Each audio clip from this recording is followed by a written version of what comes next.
Welcome to विजिलाइज Indore. साथियों, मैं हूं विनय जैन। आज हम मध्य प्रदेश समसामयिक राज्य व्यवस्था के अंतर्गत एक महत्वपूर्ण टॉपिक को डिस्कस करेंगे और हमारा आज का जो टॉपिक है वो है 16वीं विधानसभा के चुनाव और उनसे जुड़े हुए महत्वपूर्ण फैक्ट। आगामी परीक्षाओं में आपसे क्या प्रश्न पूछे जा सकते हैं 16वीं विधानसभा चुनाव से, तो उन सभी प्रश्नों को हम यहाँ बताने का प्रयास करेंगे और कोशिश करेंगे कि इस डिस्कशन से आपको आगामी परीक्षाओं में कुछ प्रश्न अवश्य मिलें। सबसे पहले मध्य प्रदेश विधानसभा की एक जो पृष्ठभूमि है उस पर नज़र डालते हैं। आप जैसा कि जानते हैं 15 अगस्त 1947 को हमारा देश आज़ाद हुआ और उसके बाद रियासतों के पुनर्गठन की प्रक्रिया शुरू हुई। इस दौरान 1948 में मध्य प्रदेश में 4 विधानसभाएं अलग अलग गठित की गई थीं। इनमें पहली विधानसभा थी सेंट्रल प्रोविंस एंड बरार, जिसका विधान भवन नागपुर में हुआ करता था। दूसरी विधान भवन हमारा जो था वो विंध्य प्रदेश था। विंध्य प्रदेश आप जानते हैं कि बुंदेलखंड और बघेलखंड को मिलाकर के बनाया गया था। इसका जो विधान भवन था वो रीवा था। तीसरी विधानसभा हमारी जो थी वो भोपाल थी और भोपाल का जो विधान भवन था वो भोपाल में ही था। मध्य भारत में आप जानते हैं कि जो इंदौर और ग्वालियर रियासत थी वो बड़ी रियासतें थीं और इसका जो विधान भवन हुआ करता था वो मोती महल ग्वालियर हुआ करता था। तो साथियों, आपको मालूम होगा कि 1 नवंबर 1956 को जब हमारी विधानसभा गठित हुई तब इन चारों विधानसभाओं का विलय हमारी नवीन विधानसभा में कर दिया गया था। इतना आपको याद रखना है। हमारे राज्य में पहली बार आम चुनाव 1952 में हुए थे और 1952 के बाद ये चारों जो विधानसभाएं अभी मैंने आपको बताई हैं उनका गठन हुआ था। उसके बाद आपको याद होगा कि 5 मार्च 1957 को विधानसभा विघटित कर दी गई थी और दूसरी बार आम चुनाव का आयोजन किया गया था। तो यहाँ पर आपको एक बात याद रखना है कि 1 नवंबर 1956 को मध्य प्रदेश राज्य गठन के बाद पहली बार जो चुनाव आयोजित किए गए थे विधानसभा के लिए वो 1957 में किए गए थे। आपको मालूम होगा कि 1956 से लेकर 1996 तक मिंटो हॉल जो है वो हमारा राज्य विधान भवन हुआ करता था।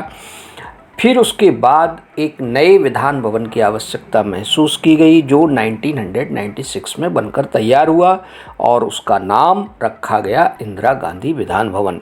तो साथियों, यहाँ पर आपसे ये प्रश्न पूछा जा सकता है कि इंदिरा गांधी विधान भवन किस पहाड़ी पर स्थित है, तो आपको याद रखना है कि यह विधान भवन श्यामला हिल्स पर स्थित है। अब राज्य विधायिका या राज्य विधानमंडल से संबंधित संवैधानिक प्रावधान क्या है ये भी आपको जानना चाहिए, क्योंकि यहाँ से प्रश्न आपको पूछे जाते हैं। तो सबसे पहले संविधान का जो भाग 6 है वो राज्य के बारे में है। राज्य का मतलब है कि यह संघ की एक इकाई है। तो इस भाग में राज्य की विधायिका, न्यायपालिका और कार्यपालिका से संबंधित अनुच्छेदों का प्रावधान किया गया है। ये अनुच्छेद 152 से लेकर 237 तक इनमें अलग अलग प्रावधान किए गए हैं। तो यहाँ पर आपको याद रखना है 2 अनुच्छेद, चूँकि हम यहाँ पर राज्य विधायिका की बात कर रहे हैं तो राज्य विधायिका का से संबंधित जो अनुच्छेद है वो अनुच्छेद 168 है जो कि राज्य विधानसभा के गठन का प्रावधान करता है। उसके बाद अनुच्छेद 170 जो राज्य विधानसभाओं की संरचना के बारे में प्रावधान करता है। तो यहाँ पर ये दोनों अनुच्छेद आपको याद रखना है। राज्य विधानमंडल में जो पहले कुल सीट हुआ करती थी वो 230+1 हुआ करती थी। एक सीट एंग्लो इंडियन के लिए हुआ करती थी, लेकिन 104वें संविधान संशोधन के द्वारा एंग्लो इंडियन सीट को समाप्त कर दिया गया और इस प्रकार कुल विधानसभा सीटों की संख्या घट करके 230 हो गई। आप जानते हैं कि बहुमत प्राप्त करने के लिए या हासिल करने के लिए 116 सीट होना जरूरी है, तभी सरकार बना सकते हैं। हमारी जो विधानसभा की संरचना है उसमें अनुसूचित जनजाति के लिए आरक्षित सीटों की संख्या 47 है, जबकि अनुसूचित जाति के लिए आरक्षित सीटों की संख्या 35 है। यहाँ मैं आपको बता दूं कि मध्य प्रदेश की से जो लोकसभा सीटों की संख्या है वो 29 है। इसमें 4 सीट अनुसूचित जाति के लिए आरक्षित है और 6 सीट अनुसूचित जनजाति के लिए आरक्षित है। इस प्रकार से लोकसभा में आरक्षित सीटों की संख्या 10 हुई, तो ये भी आपको याद रखना है। अब हम बात करते हैं 16वीं विधानसभा की। आप जैसा कि जानते हैं कि भारत निर्वाचन आयोग के द्वारा सबसे पहले विधानसभा चुनाव की घोषणा की जाती है। यह घोषणा 9 अक्टूबर 2023 को की गई थी। आप जानते हैं भारत में 5 राज्यों के चुनाव हाल ही में आयोजित किए गए। मध्य प्रदेश में जो चुनाव हुए वो एक ही चरण में हुए थे और मतदान का जो दिन था वो था 17 नवंबर 2023। आपको याद रखना है। हमारे यहाँ पर जो कुल मतदाताओं की संख्या है वो 5.6 करोड़ है, ये भी याद रखना है। नामांकन की जो तारीख थी 21 अक्टूबर से लेकर 30 अक्टूबर, उसके बाद आप जानते हैं नामांकन वापसी का भी एक डेट होता है।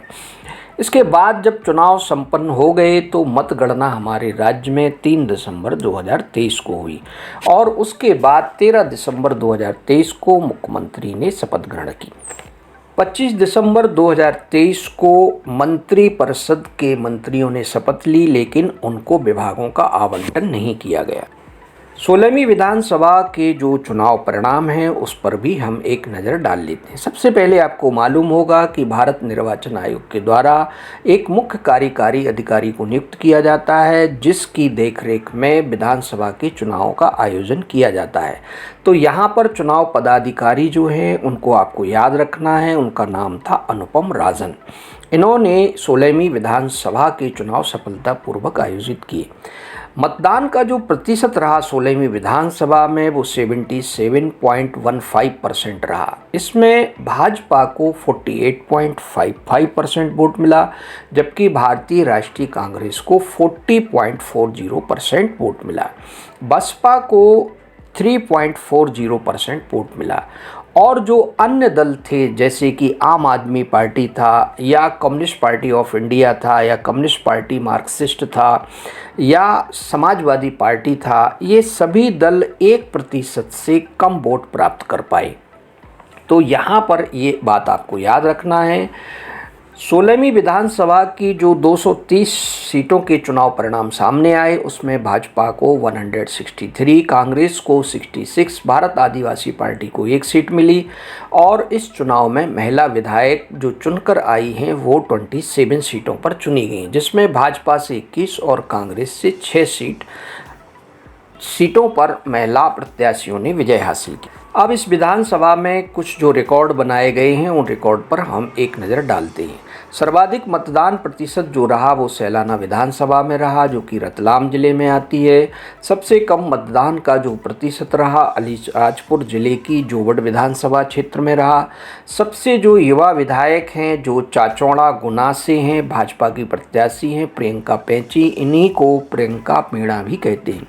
सबसे वरिष्ठतम जो विधायक इस विधानसभा के लिए चुने गए हैं वो रीवा के गुड़ निर्वाचन क्षेत्र से चुने गए हैं और उनका नाम है नागेंद्र सिंह। ये सभी बात आपको याद। महत्वपूर्ण तथ्यों के सिलसिले में आपको एक बात और याद रखना चाहिए कि सर्वाधिक मतों से विजय प्रत्याशी कौन रहे हैं, तो रमेश मेंदोला रहे हैं। ये मध्य प्रदेश के इंदौर निर्वाचन क्षेत्र क्रमांक 2 से चुनाव लड़ते आ रहे हैं। न्यूनतम मतों के अंतर से जीतने वाले जो प्रत्याशी हैं वो अरुण भीमावद हैं। ये शाजापुर निर्वाचन क्षेत्र से चुने गए हैं, ये भी भाजपा के प्रत्याशी रहे।